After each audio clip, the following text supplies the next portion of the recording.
Envie de diminuer votre consommation de viande et ainsi réduire votre budget au niveau alimentation? On utilise des ingrédients qui sont pas chers, accessibles et directement dans votre cuisine. Aujourd'hui, on cuisine avec différentes protéines pour remplacer la viande.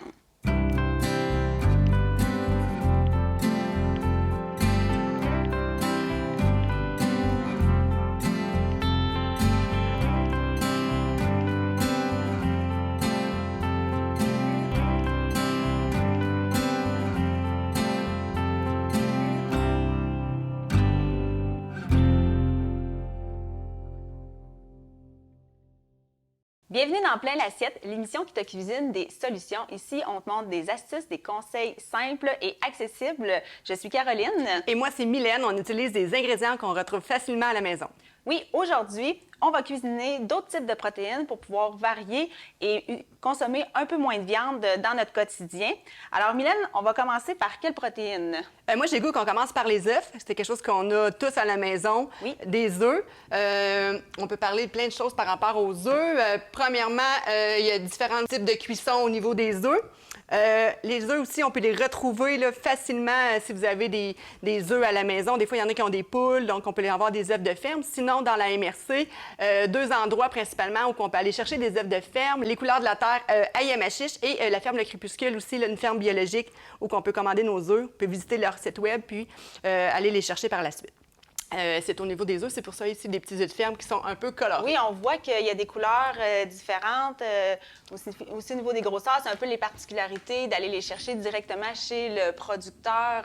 Mais, point de vue nutritif et tout, Ça change absolument rien. Absolument rien, parfait. Donc, la couleur des œufs, c'est souvent la variété de la poule. Oui, la sorte de poule, oui, exactement. T'as quoi? T'as combien de poules chez toi? Chez nous, il y en a 17. Est-ce qu'ils sont tous de la même couleur? Non, ils ne sont pas tous de la même couleur. Il y a des variétés différentes. Fait que...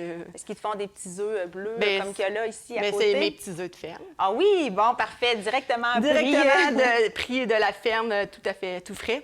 Donc, nous, on consomme. Puis ça fait aussi diminuer l'achat des œufs aussi là, à l'épicerie. Oui, quand on peut se le permettre, justement, d'en avoir à la maison.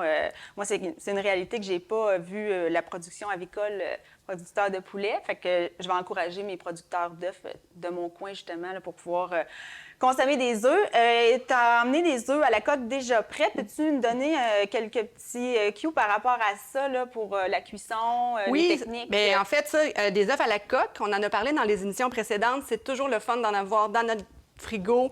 Après ça, on peut se faire des lunchs avec ça, des choses faciles à faire.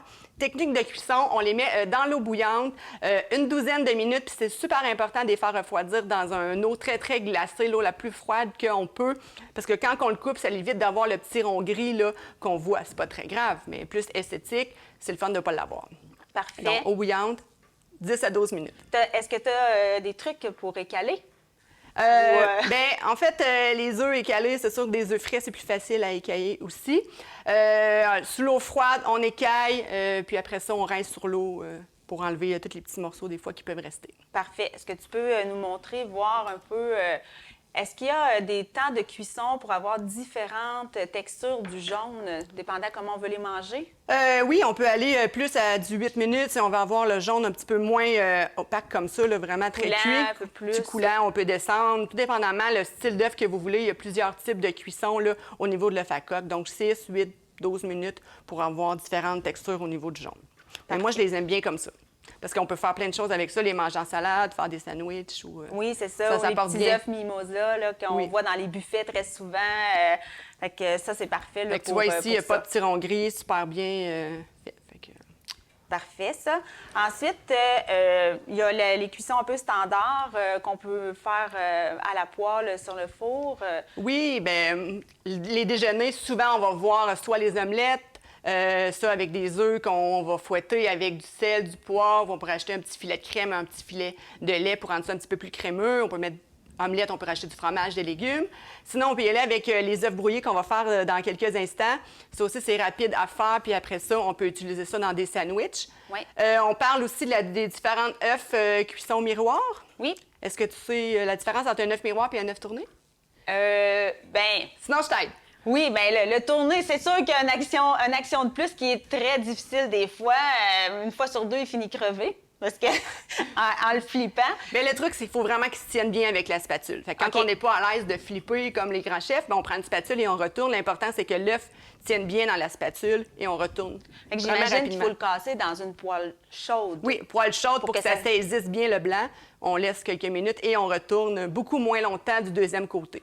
Ce qui est différent, je crois, avec les œufs brouillés, présentement, on a parti notre poêle à feu doux, qu'eux, on est mieux de les faire à feu doux, justement, pour les partir. Oui, si on va avoir un œuf brouillé qui va rester encore jaune et donc qui vont colorer, brunir, il faut mettre juste quelques gouttes de beurre juste pour dire qu'on en met dans le fond. Même, il y a des poêles qui sont très adhésives, qu'on n'a pas besoin de mettre de corps gras. L'œuf brouillé, tu le fouettes avant, bien fouetté, là, pour pas qu'on voit justement les petits grumeaux de blanc d'œuf. Ce qu'on veut avoir, c'est un œuf brouillé qui va être jaune avec une belle couleur. Donc, on fouette vigoureusement. Est-ce qu'on assaisonne tout de suite ou mieux à la poêle? C'est mieux d'assaisonner maintenant. Comme ça, ils vont tous être brassés. On peut rajouter sel, poivre. Oui. Ensuite, on peut rajouter un petit filet de lait que tu pourras rajouter. Puis, sel, poivre, du lait, puis c'est tout. C'est juste pour le rendre un petit peu plus crémeux et un petit peu moins sec, mais vraiment pas beaucoup, juste un petit peu. On fouette et on peut aller faire cuire ça là, à la poêle. À la poêle, là, que j'ai mis à feu doux. Là, tu peux le remonter médium doux, pas trop doux parce qu'il faut quand même que ça cuise. Il faut pas que il faut pas que les œufs deviennent bruns. Parfait.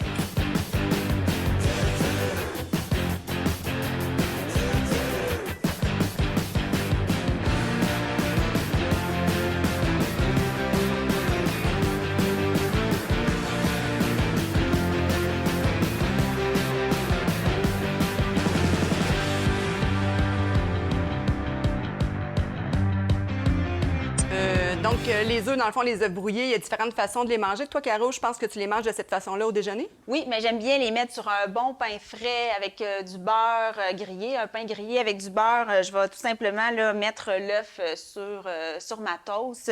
Puis, souvent, les enfants vont faire cette technique-là. Au lieu de faire des œufs à la coque pour faire les sandwichs aux œufs, ils vont préférer se faire un œuf brouillé comme ça, justement, pour pouvoir faire leur sandwich là, pour leur boîte à lunch. Fait que, c'est une bonne façon de remplacer la charcuterie aussi en utilisant les œufs. Puis, ça réduit l'apport de sel, de sodium et tout ce qu'on retrouve là, dans les charcuteries pour faire les sandwichs. On va les laisser ici tempérer, qu'on pourra réutiliser un petit peu plus tard. Moi, ce que j'aime vraiment, ce qu'on n'a pas parlé encore au niveau des œufs, c'est vraiment les œufs pochés. Oui. Moi, je suis quelqu'un qui me fait beaucoup de casseroles déjeuner là, le matin, donc je me fais revenir des légumes et je me mets les œufs pochés. Les œufs pochés, c'est un petit peu plus technique à faire, donc on casse le même principe, on casse déjà les œufs dans un bol pour qu'ils soient prêts. On doit avoir un eau qui doit bouillir à gros bouillon. Pour commencer, on met un petit filet de vinaigre, ensuite on baise pour avoir une ébullition un petit peu moyenne et on met les œufs dans l'eau. On les laisse cuire environ 3 minutes et on fait essorer ça ensuite avec un papier essuie-tout, là, juste pour pas qu'il y ait d'eau à l'intérieur. Puis après ça, je mets une petite casserole, du fromage. Oui, ça c'est excellent. Puis moi, il faut que le jaune, il coule. Oui, bien, pour pouvoir comme tremper. Puis justement, vous pourrez aller sur notre site web de plainlassiette.com. On a une affichette qui donne différentes techniques au niveau des cuissons des œufs. Maintenant, une autre protéine qu'on peut intégrer à notre alimentation. Ici, on a du fromage. Oui, différents fromages qu'on a souvent dans notre... en tout cas, même pas pour ma part, j'ai souvent le mozzarella, j'ai toujours ça au congélateur. J'en sors quelques morceaux là, ou quelques petites poignées pour en avoir toujours frais. Du cheddar. Et aujourd'hui, on a du feta. Donc, peut-être moins commun, mais ça fait des belles salades que j'ai envie qu'on fasse aujourd'hui. Une petite salade grecque. Oui, exactement. Dans le fond, on peut me passer ici. Le fromage ici, Mylène, habituellement, ça vient dans un contenant avec une saumure, un liquide salé. Peux-tu nous expliquer au niveau de la conservation du fromage, qu'est-ce que c'est mieux de faire quand on l'utilise pas tout? Exactement. Super important, le fromage feta. Même chose pour le bocconcini aussi. On prend un ustensile qui est propre, qui n'a pas été utilisé là, pour autre chose. On va chercher la quantité qu'on a besoin et on travaille sur une planche propre pour couper ce qu'on a besoin. On le garde dans la saumure. On évite la contamination là, avec les ustensiles. C'est surtout des fois des petits morceaux qui peuvent apporter, puis là, ça va tout périmer là, ton fromage. Oui, pendant que je coupe ici le fromage feta, est-ce que tu as d'autres façons aussi d'intégrer le fromage en repas complet au niveau de nos repas? Fromage, tu sais, au niveau des pizzas, au niveau des gratins, sinon souvent des salades, des sandwichs, on peut en mettre beaucoup. Moi, j'aime bien utiliser le cheddar justement pour me faire des petites salades ou des petits, juste des bâtonnets à manger comme ça. J'aime bien aussi des morceaux de pain avec du pain frais. On peut rajouter une petite gelée de piment ou un petit confit d'oignon là, sur des craquelins ou sur des morceaux de pain. Je trouve des fois ça fait une belle apéro là, à 4 heures. On en revient de l'école, on en revient du travail, on a le goût de manger quelque chose de rapide, des petits craquelins fromage. Ça nous donne juste... Ça bouche un petit coin là, avant de préparer le repas. Oui, puis moi, je vais te donner le repas préféré de mes grands ados et probablement de certains jeunes au cégep à l'université qui se fait à toute heure. J'ai déjà vu dans ma cuisine à 2 heures du matin que ça se cuisinait, le fameux grilled cheese. Oui, exactement. Bien, je peux te montrer un petit exemple de tellement facile à faire avec le grilled cheese si tu me passes le pain. On a ici un bon pain aux noix. Oui, pain aux noix, en fait, gracieuseté du pain griffé, la boulangerie Pain Griffé qui est située sur le boulevard Saint-Laurent à Louisville, une belle boulangerie là, à découvrir. Pain aux noix, c'est super. On aurait pu utiliser là, encore là, des pommes avec un fromage brie, petit confit aussi d'oignon, ça aurait fait un beau petit sandwich. Oui. Pour cela, ici, on peut se mettre juste un petit peu de beurre. Pour bien griller dans une poêle chaude. Ça, c'est ça, c'est parfait. Beurre ou un cœur gras, mais... C'est juste pour que ça grille. Si vous avez des pains, pas des pains, mais des grilles panini. Oui.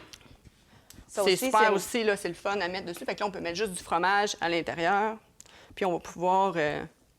Ça aussi, là, ici, tu utilises un fromage râpé. C'est une bonne façon d'utiliser ce qu'il y a dans le frigo. Parfois, on va acheter du fromage râpé pour faire des gratins, des lasagnes, mais on n'est pas obligé d'utiliser le fromage en tranches suremballé, là, de couleur pas tout à fait naturelle. Sinon, ce que j'aime bien avec le cheddar, je sais pas si tu connais ce truc, avec l'économe, on vient faire des fines lanières comme ça, fait que ça s'assure que ça soit pas trop épais, puis ça fait plein de tranches, fait qu'encore là, on peut en mettre sur du pain. Sinon, ça peut être aussi dans les omelettes qu'on parlait tantôt, là. Fait que c'est sûr que le fromage, il cuit bien là, dans ce cas-là. Avec ça. C'est vrai que c'est une bonne idée de aussi ajouter un fruit, des morceaux de pommes. Oui, exactement. Ça aussi, ça vient faire un repas là, un peu plus complet.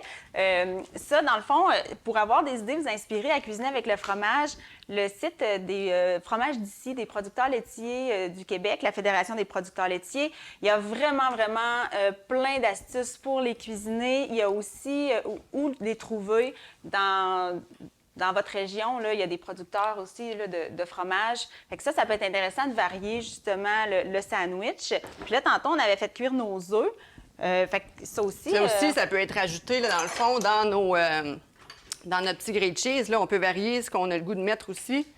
Il y a tellement de variétés qu'on peut se faire des fois des lunchs rapides, puis c'est facile à montrer là, aux enfants, là, des choses à faire qui sont super faciles à faire, comme ça. Ensuite, on envoie ça, on pourra le faire cuire dans la poêle. Oui, c'est ça, dans la poêle chaude. Moi, pendant ce temps-là, j'ai fait la salade avec notre fromage feta. Vous avez vu, c'est quand même très simple, ça se cuisine très rapidement. Puis souvent, en période de récolte, on a nos légumes frais des producteurs. Sinon, maintenant, les tomates puis les concombres, c'est quelque chose qu'on trouve à l'année de nos producteurs au Québec avec la production en serre. Puis j'ai tout simplement là, ajouté un mélange d'huile et de vinaigre avec un peu de fines herbes. Et voilà, on a un repas ici là, complet avec le fromage feta. Ça, c'est bon à faire d'avance aussi. Oui, moi, j'aime mieux la faire puis la manger peut-être des fois 24-48 heures après. Tout va avoir macéré ensemble. Ça va être encore beaucoup plus goûteux. Fait que c'est une belle salade d'accompagnement pour mon petit sandwich.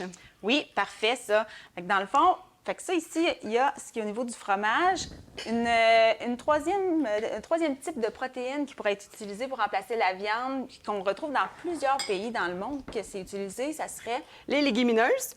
Normalement, on les retrouve en conserve, puis on les retrouve aussi en produits sèches. Fait que souvent, vous allez les retrouver dans des sacs. Il va falloir les faire tremper là, selon les différents types de légumineuses que vous allez trouver. Donc aujourd'hui, on utilise les pois chiches, quelque chose qui est commun dans pratiquement toutes les gardes-manger.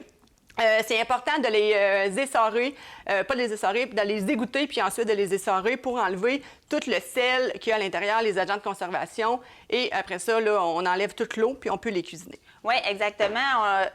quand on a rincé nos légumineuses, quand vous ouvrez la canne, il y a toujours un dépôt un peu plus, c'est un peu plus épais dans le liquide, c'est pour les conserver, dans le fond.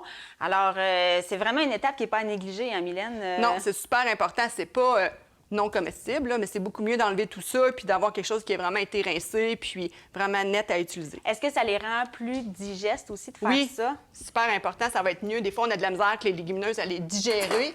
On a des petits gaz au niveau des Ben oui, mais c'est bien d'en parler parce que souvent, les gens se privent de consommer ce type d'aliments-là à cause des effets secondaires, mais parfois, c'est simplement d'utiliser quelques techniques comme ça qui vont rendre justement la consommation beaucoup plus agréable et qui permettent de varier. Là. Moi, les légumineuses, là, je m'en sers pour tricher. Je remplace pas nécessairement toute ma viande par ça. Parce que, bon, j'ai une famille qui est consommateur de viande, mais j'aime bien couper en deux. De mettre une partie, ça peut être du bœuf haché, et après ça, avec haricots rouges. Alors, au lieu de mettre 2 livres de viande, bien, j'ai 1 livre et je vais compléter avec les légumineuses. Puis souvent, ça passe beaucoup mieux au niveau de ma famille là, par rapport à ça. Pour le budget aussi, là? Oui, c'est ça, oui. Au niveau budget, les conserves de légumineuses, c'est vraiment quelque chose qui est peu coûteux comparé à la viande qui peut coûter vraiment beaucoup d'argent là, quand on consomme régulièrement. Fait que de le couper comme ça, c'est une bonne façon. Puis on parlait tantôt de la digestion. C'est la même chose quand on les fait blanchir. Donc, il faut vraiment respecter le temps de blanchir pour améliorer aussi la digestion là, par rapport à ça. Quand ils sont secs, dans oui, le fond, quand on ils les sont secs. utilise Blanchir, secs. ça veut dire de les laisser tremper là, peut-être 6 heures, 8 heures, 10 heures, tout dépendamment de la type de légumineuse que tu utilises. Oui. Ben oui, on retrouve à l'épicerie vraiment une grande variété de légumineuses sèches. Oui. Et en canne aussi, ça, au niveau de la diversité, là, on a vraiment plusieurs types d'haricots qui peuvent être utilisés. Qu'est-ce que tu vas nous faire avec les pois chiches qu'on a là ici? J'avais le goût de commencer à faire un humus maison au lieu de nacher des fois tout fait. Puis là, il y a des agents de conservation, c'est full salé. Donc ici, on va le faire vraiment tout naturel. On peut utiliser la mayonnaise. Là, aujourd'hui, on va utiliser yogourt grec. Fait qu'on peut utiliser vraiment des agents là, pour rendre ça plus crémeux comme on veut à la maison. Oui. Fait que, tu sais, on utilise ce que vous avez sous la main puis qui est bon de mélanger avec ça. Donc, yogourt grec, c'est nature. Donc, il n'y aura pas de goût de vanille, pas de goût de fruits, là, ici, là. Ça aussi, avoir ça dans le frigo, ça permet de remplacer souvent au niveau oui, puis c'est une bonne protéine parce que le yogourt grec, souvent, va avoir là, jusqu'à 17-19 grammes de protéines là, pour une portion. Fait que ça, c'est vraiment à pas négliger, là. Oui. Là, ici, je vois que tu le fais à la fourchette, oui, mais on pourrait le mettre dans un petit robot, un blender, désolé l'anglicisme, là, pour pouvoir aller chercher une texture très, très onctueuse. Fait que dépendant comment vous l'aimez, si vous voulez avoir un petit peu plus de crunchy, vous pouvez le faire à la fourchette comme Mylène, ou sinon le mettre dans votre robot culinaire pour aller vraiment rendre ça onctueux. On a ici là, des herbes fraîches. Vous pouvez utiliser des herbes séchées pour donner de la saveur, mais on va se couper un peu de persil. On peut le faire un petit peu plus. Là, pour aujourd'hui, je vais le laisser avec des petits morceaux à l'intérieur. Ça va être parfait aussi à manger avec des légumes ou justement tartiner un pain. Puis ça laisse des morceaux aussi un petit peu croquants à l'intérieur. Oui, alors je vais couper ici notre persil qu'on avait. Est-ce que tu avais besoin d'ajouter un jus de citron un peu pour l'acidité? Ça vient donner un peu de saveur. Puis tu peux me donner aussi le sel poivre? Oui, juste là, ici. Tiens. Alors, je mets finement mes herbes. Ça aussi, c'est autre chose à avoir sous la main, là. Des petites herbes fraîches qu'on conserve au frigo dans leur emballage avec un papier essuie-tout. Vous pourrez revoir dans des épisodes précédents la conservation des fines herbes au frigo pour en avoir toujours sous la main. Ça, je vais te mettre ça. On approche le bol. Oui. Oh, ça a quand même une texture bien. Mais on peut le faire aussi avec un pilon à pommes de terre. Ah oui. C'est une bonne façon aussi de le faire parce qu'à la maison, on n'est pas obligé d'avoir tous les équipements. Des fois, on a juste les équipements de base. Puis, il faut apprendre à cuisiner aussi avec juste ce qu'on retrouve là, de base, des fourchettes, des pilons. Des fois, les équipements, c'est des choses qui coûtent beaucoup plus cher aussi à avoir. Donc, pour les familles, on essaie d'avoir juste les choses qu'on a besoin. Oui, exactement. Puis, tu sais, on parlait tantôt d'herbes fraîches. Parfois, on retrouve les herbes ici un peu comme en pot. Fait que ça aussi, au niveau... Tu peux en rajouter dans ta salade. Oui, dans la salade. Fait que ça vient vraiment donner beaucoup de saveur à des protéines, parfois, qui sont considérées peut-être plus fades. Mais en fin de compte, tout simplement, avec ce qu'on va les aromatiser, qui vont donner un repas autant savoureux que de se faire griller un gros steak sur le barbecue. Puis des fois, dans des salades comme ça, je rajoute simplement des haricots rouges. OK. Des olives qu'on peut rajouter, ça fait de la couleur, ça fait du croquant, puis on varie aussi. Fait qu'en ajoutant là, olives avec des haricots rouges, on a un repas complet là, au niveau des protéines. On peut se rajouter après ça craquelin, peut-être des fruits ou un petit dessert fait maison. Mais des fois, ça peut être un accompagnement, mais quand on rajoute justement la protéine qui va compléter le feta, bien là, ça fait un repas qui va être consistant puis qui va nous tenir là, une partie de la journée. Oui, exactement. Il y a aussi, tu sais, dans le fond, on a parlé ici de l'hummus. Les pois chiches, ils pourraient aussi se cuisiner grillés. Là, tu les as écrasés, oui, mais ça se fait aussi mais là, on n'en a pas. Mais quand on les laisse entiers, on les mélange un peu avec un filet d'huile, des épices. Là, on peut y aller comme qu'on veut, là, au niveau des épices, épicées, cajun, barbecue. Et on les met sur une plaque avec un papier parchemin. On les envoie au four 10-15 minutes facilement. On les brasse un petit peu. Puis là, ça fait vraiment une collation qu'on peut manger comme le maïs. Ça fait vraiment croquant. OK. Ça fait des petits... Bien, pas des chips, là, mais des petits croustilles de pois chiches qui fait très croquant sur la... Oui, puis tu parles tantôt de papier parchemin. Ça, c'est une astuce qu'on peut vous donner. On est tenté parfois d'utiliser les tapis de silicone, mais il faut savoir que quand on veut avoir un effet grillé, on est beaucoup mieux d'utiliser le papier parchemin parce qu'il absorbe l'humidité. Quand on a un produit plus collant en sauce, le tapis de silicone est très bien. Mais si on va aller chercher le crunchy, privilégier le papier parchemin à mettre dans votre plaque. Puis, tu sais, ça va jusqu'à 400 degrés Fahrenheit, le papier parchemin. C'est une belle façon d'aller chercher du croustillant santé sans utiliser de la friture. Là. Je sais pas si toi aussi, tu varies un peu chez toi au niveau de... quand tu viens pour faire griller des choses? Oui, bien c'est ça. Moi, chez nous, j'ai toujours papier de silicone. Quelquefois, le papier d'aluminium, si je veux monter ma température un petit peu plus élevée. Mais sinon, j'ai les 3 types de papier. Je privilégie le papier parchemin pour, mettons, les biscuits, surtout. Oui. On en a parlé au niveau de la cuisson. Mais sinon, c'est sûr, le silicone au niveau de l'environnement, le gaspillage alimentaire, le gaspillage, justement, du budget, papier acheté. Mais on y va essayer d'y aller avec ce qu'on fait cuire là, pour l'envoyer au four. Au niveau protéines, est-ce que tu as quelque chose autre des aliments qui pourrait être suggéré ou utilisé? Chez toi, mettons qu'on veut varier puis on veut diminuer la consommation de viande. C'est quoi? Bien, moi, sinon, j'aime beaucoup, c'est pas de la viande, mais c'est du poisson, c'est les cannes de thon. Oui. Moi, j'ai toujours des cannes de thon à la maison. C'est quelque chose qui va me dépanner super facilement. Bref, c'est presque mon lunch à tous les jours, là. Canne de thon avec des pâtes, canne de thon, soit je l'écrase un peu comme ça. Ici, je me fais une petite écrasée avec la mayonnaise ou du yogourt dans un wrap, dans un sandwich. Sinon, simplement le thon avec un peu style comme qu'on a fait à la grecque, mais pas les mêmes épices, mais un peu, on varie au niveau des saveurs. Fait que je trouve que les cannes en conserve, c'est quelque chose encore là que pour le niveau budget, c'est beaucoup plus abordable. Ça nous fait des lunchs incroyables, là.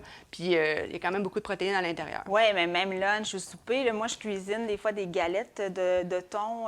Puis justement, souvent, je l'incorpore avec une légumineuse, un haricot blanc pour que ça se tienne bien, un œuf. Ça, c'est super rapide. Ça fait changement de la boulette burger standard. Encore une fois, on y donne la saveur qu'on veut. Si on a des épices cajun ou autres, ou dépendant les herbes, puis ça varie le burger, là, justement. On n'est pas obligé d'être végétarien, puis de dire on coupe toute la viande ou ces choses-là pour incorporer ce type de protéines-là. Dans le fond, il faut privilégier une alimentation variée. Puis, bien, ça nous donne aussi un bon coup de main au niveau de notre budget alimentaire.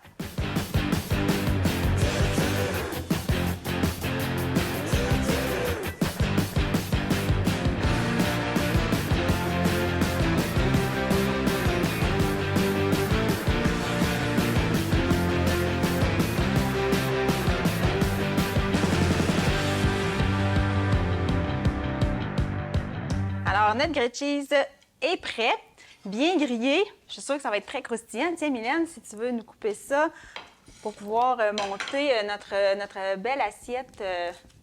Et voilà. Une belle assiette qu'on a faite avec nos lunchs variés. Donc, super de bon grilled cheese aux œufs. Oui. C'est quelque chose que j'aime vraiment bien, moi aussi. Je trouve ça, c'est rafraîchissant. Des fois, on peut prendre ça avec une petite soupe. Aujourd'hui, on a notre salade de légumes avec du fromage feta. Oui, exactement, ici, qui est prête. Mylène, j'aimerais ça aborder une protéine qu'on n'a pas parlé, puisque souvent, les gens ont des fausses croyances par rapport à ça. On n'a pas parlé du tofu, parce que c'est un épisode en soi, probablement une suggestion pour un prochain épisode, mais les gens ne cuisinent pas en disant que c'est fade. C'est une protéine qui est comme fade. Mais toi, Tu t'en sers comment Bien, en pour... fait, de base, il faut savoir de où que vient le tofu. Oui. Parce qu'en fait, on a sonné un peu la cloche aujourd'hui des légumineuses, mais il faut savoir que le tofu vient du soya. Dans le fond, c'est le soya qui a été transformé, qui a fait notre tofu. Et les légumineuses, à la base, ça goûte rien. Donc, ça va vraiment goûter l'assaisonnement que vous allez vous donner. Donc, le fameux tofu qu'on ne veut pas utiliser, on ne veut pas cuisiner parce qu'on n'aime pas ça, mais il y a tellement moyen de le transformer, de faire des galettes. Moi, ce que j'aime, c'est le Général Tao tofu. Ça goûte pareil comme utiliser le poulet, sauf que ça me coûte 4 fois moins cher en poulet. Donc, le tofu va être mangé comme ça, caramélisé avec les ingrédients. Est-ce qu'on peut le mariner comme une viande, dans le fond? Oui. C'est la même chose, notre marinade à poulet, à bœuf peut servir pour donner le goût au tofu. Là. Puis il y a différentes aussi textures. C'est en jouant avec les textures aussi qu'on a d'autres résultats. Là. Oui, parce qu'au niveau du tofu, on en a aussi qu'on peut ajouter dans nos smoothies. Là, le tofu qui est un petit peu plus soyeux, bien, on peut en mettre une demi-tasse, un quart de tasse dans un tofu et là, dans un smoothie. Et on part avec ça là, pour le matin. Là, ça peut se prendre sur la route, ça peut se prendre à l'heure aussi de la pause. Parfait. Fait que dans le fond, ici, on a toutes nos choses là, qui ont été cuisinées avec nos protéines variées aujourd'hui. Fait que l'hummus, notre grilled cheese qui a utilisé, le fromage, on a mis des œufs, notre salade grecque aussi avec le feta. Fait que vous voyez, c'est qu'un échantillon de ce qui est possible de faire. Maintenant, ça va être à votre tour le défi de la semaine. On veut voir sous la publication sur la page Facebook de Masquinongé Média, la publication de Plein l'assiette, ce que vous allez cuisiner cette semaine avec une autre protéine que la viande. Alors, on vous invite à aller partager, mettre vos photos ou commenter naturellement avec quoi vous cuisinez d'autres comme protéines que la viande. Alors, on a hâte de vous lire là, puis regarder un peu. Et poser aussi ça. vos questions. Oui. Il est toujours possible de poser vos questions. On va pouvoir interagir avec vous, échanger vos recettes et tout. C'est une belle façon aussi en communauté de partager. Oui, c'est ça, exactement. Alors, au niveau du défi, on a bien hâte de voir. Oui. Puis même, on vous invite encore une fois à aller sur notre site web de pleinlassiette.com. Il y a plein d'astuces, des idées recettes, les recettes un peu plus précises. Vous allez pouvoir les retrouver sur notre site web et comme ça, pouvoir cuisiner vous aussi avec autre chose au niveau de vos protéines. Oui, exactement. Fait que ça fait des beaux lunchs, je trouve, très colorés aussi. Oui. Alors, on vous remercie de nous avoir laissé entrer dans votre cuisine aujourd'hui. Et on vous revoit bientôt dans un autre épisode de Plein l'assiette.